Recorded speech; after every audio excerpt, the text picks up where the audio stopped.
Hello, everyone. Welcome back. This is episode 2, or rather, page 2 of Your Relationship Atlas. My name is Atlas. I'm the host of this show. And today, I want to talk about something that I really love about the relationship space, something to pay a lot more attention to. And I believe that if we can start to get better at this small component throughout the day in our relationships, I really think that what we're going to find is more energy, more connection, more alignment, less frustration, less rebuttal towards each other, right? Less disagreement, because this thing is going to help create more of a perspective shift, a mindset, focus, something to pay attention to. That, again, what we pay attention to is what grows. And so this is coming from the Gottmans. For those that aren't familiar with the Gottmans, they are obviously some of the loudest pioneers in the relationship space. And something they talk about is called bids for connection. Now, if you've heard of this before, I encourage you to listen in just to hear the perspective coming through this podcast. But if you haven't, bids for connection are essentially micro moments that we are either aware or unaware of, that we are looking for some form of connection from our partner. It's essentially like putting a bid down for something and hoping that you're the one that wins it. So, an example could be eye contact. A partner is looking at you and you're looking away.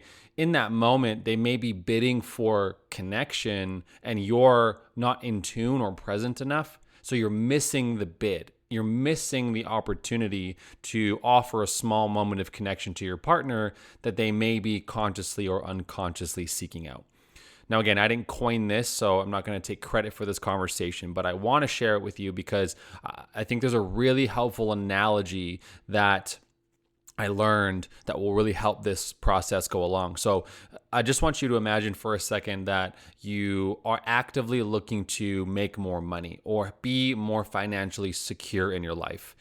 And now naturally there's a desire to be paid more per hour, or to get a big raise, or to get promoted and therefore make more on a large scale, either per month or per year.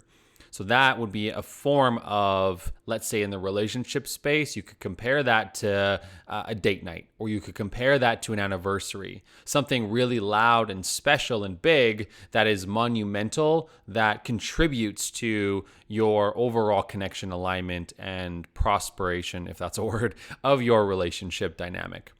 So, right, big moments we know of. The micro moments, though, are the ones that really tend to make the biggest difference because they happen every day, all day. So going back to the job analogy, and you're looking for more financial security or more money in the bank, if you were to, let's say, focus your day, everywhere you walked, your day was focused on paying attention to the ground to see if you could find any change as you were walking. Now, let me make this make sense here.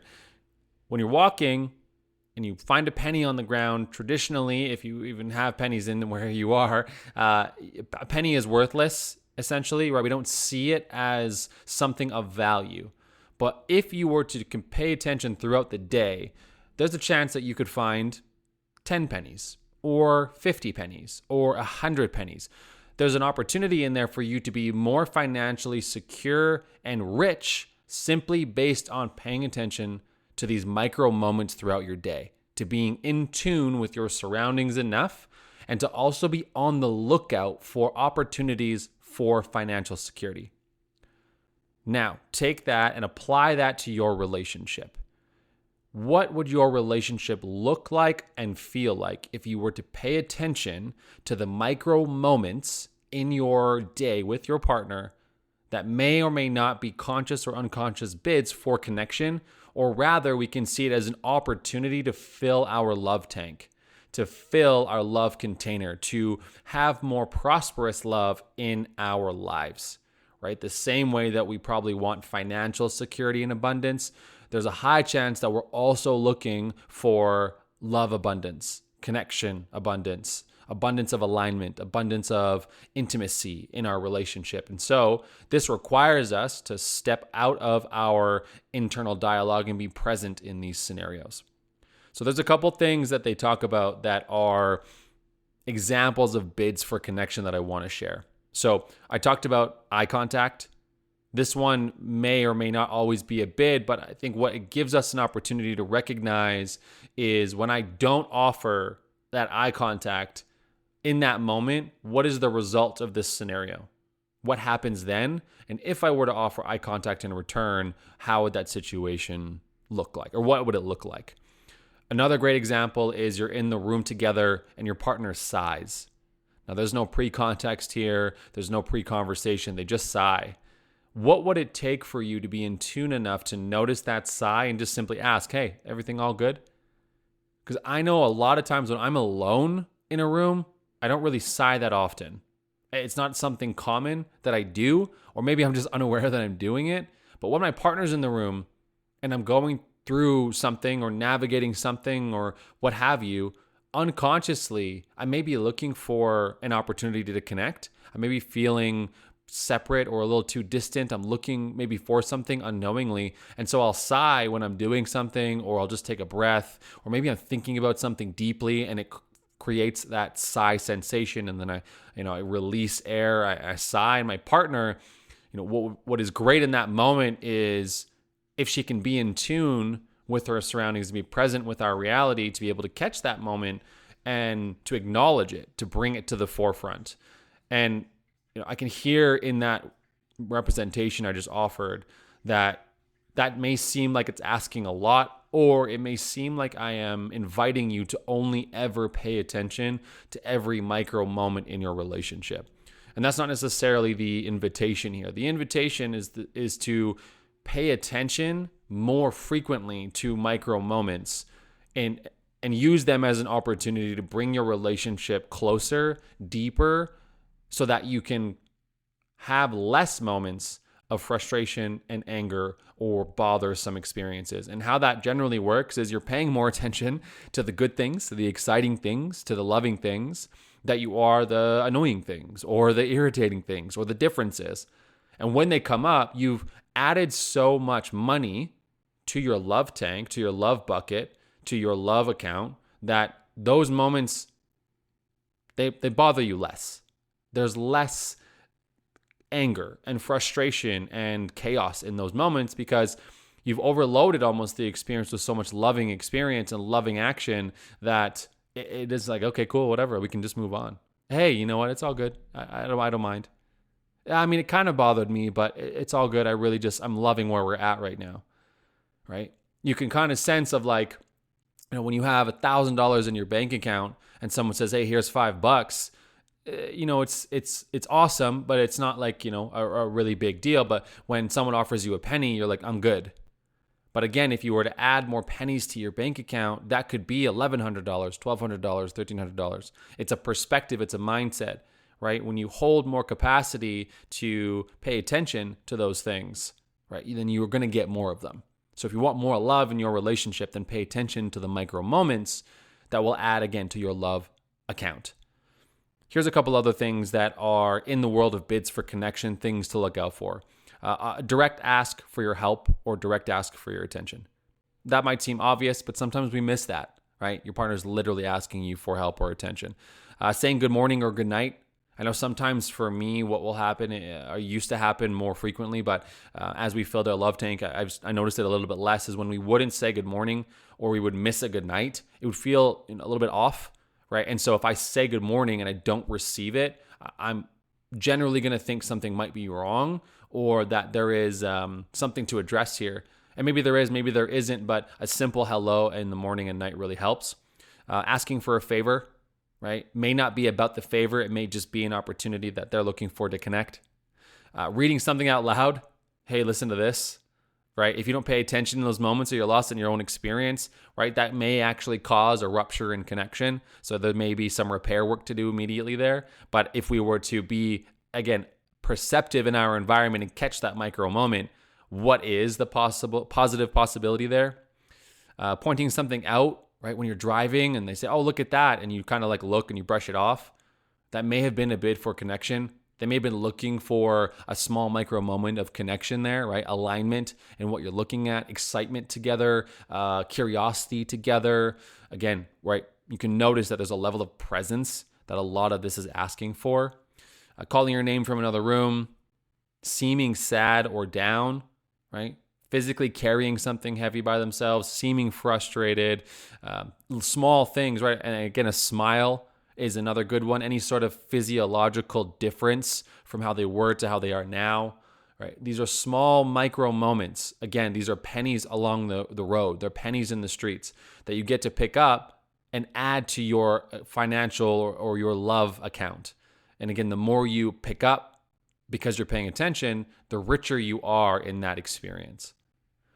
Now, if you can't seem to bring yourself to be more present in these moments, I just want you to be curious around what outcome you believe that is going to create for your relationship. Right? If you're unable to notice or catch these pennies, or if you're unable to put yourself in the perspective of being on the lookout for opportunities to be more loveful or love rich, connection rich, then what impact is that going to have both for your own internal world and for the biosphere of your relationship? Right? Biosphere is a term that Terry Real uses. He says, you're living in this biosphere together. So whatever you contribute or don't contribute is going to add to the air, and you have to breathe that in. And so wouldn't it be beautiful and incredible if we were to be adding more moments of connection, creating more moments of love and intimacy, and allowing the air to be extremely breathable and clean together? And they come from small moments like this, of these micro moments of bids for connection, right? Adding money, if you will, value, if you will, increasing the value of our love tank. I think I've said love tank about 15 times here. Now here's a final piece. What happens when you can't respond to a bid? So let's say, you are busy and your partner sighs and you kind of catch it, but you're invested in something. How do you navigate that? Because I think a lot of times what we notice is, especially in today's time, we are noticing that there's a narrative you should be self-led in that moment, meaning the person who is sighing should be able to deal with their own, and the other person shouldn't need to be involved or doesn't always need to be involved. And while I understand this self-led conversation, and I agree from my own experience that it has helped me a lot, what I have also noticed is the separation or the lack of love that it has created between my partner and I.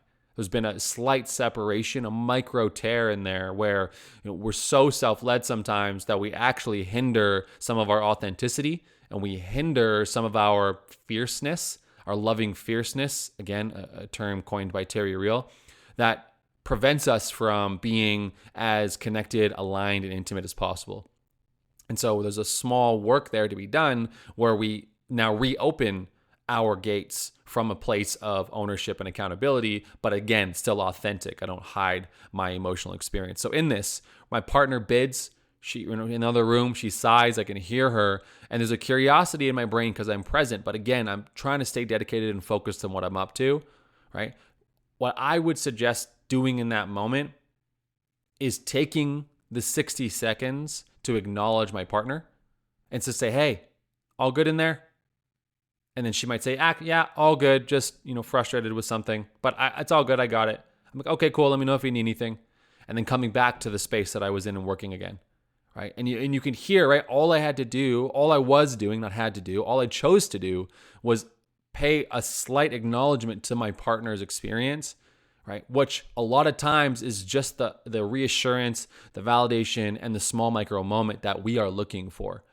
Right? When I sigh in the other room, I'm actually sometimes hoping that she'll catch it. And you might say, okay, well, this is not great communication skills. And I would agree. In a lot of ways, our unconscious bids for connection are not great forms of communication, right? The example that I gave of seeming frustrated, right? There is so much opportunity in that for us to acknowledge our frustration and share that with our partner by saying, hey, listen, I just want you to know I'm really frustrated right now. You haven't done anything wrong, but I know I'm off, and I just want to let you know so you don't think that anything is wrong or you've done anything wrong. I don't know, I'm really stuck in my head. And then maybe we talk about it and maybe we don't. But the point is that I've owned that experience, and that would be lovely if all of these bids for connection could be expressed that way. Hey, listen, I'm just noticing I would really love to just chat with you and feel connected to you right now. Right? But there's a feeling in our body that usually leads into those kind of actions, again, like eye contact or a sigh or small moments. And so we're not actually thinking, this is what I want. And a lot of times we're not even aware. I remember working with a client and us actually trying to find the micro moments and figure out what she was looking for in that experience. And so that allowed us to actually lean into that a little bit more, but it took some work to be able to identify, being able to sit there for a second and think, hey, I'm what is it that I'm looking for right now? What is it that I need, or rather that I want? And being able to express that, again, is the ultimate goal. But bids for connection, these money in the bank experiences, are really crucial, and I think are going to go a long way if we can start to practice them more, because then we create the connection, and a lot of it actually shortens the time span that it takes to navigate and move through them than it does if we were to prolong and ignore. And coming back to the initial goal, our hope, our desire would be to be more full, more love rich, more connected, more abundant in connection and love and intimacy. The same way we're looking to be more abundant and full and rich financially.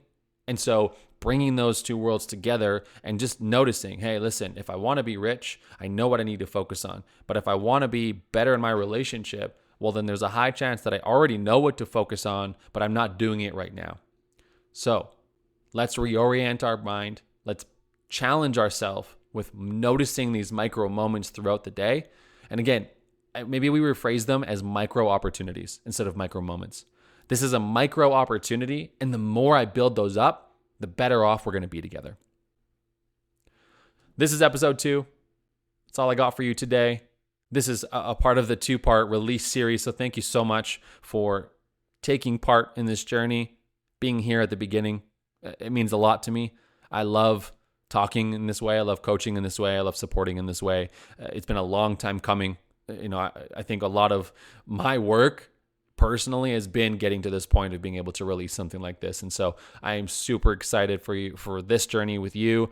And again, if you're looking for more intentional support, more active support, I encourage you to reach out to me directly at atlasmecca@gmail.com, or just go to my socials, atlas.relationshipcoach, and sift through some of the content, get a good feel for my style and the things that I talk about and the things I'm passionate about, to be able to book a discovery call with me. I would love to be a part of your relationship journey in any way that I can. It's why I built this podcast, but I also am a full-time relationship coach. And so I would love to be able to help you make impact on a more actionable, accountable way through coaching. So feel free to reach out to me.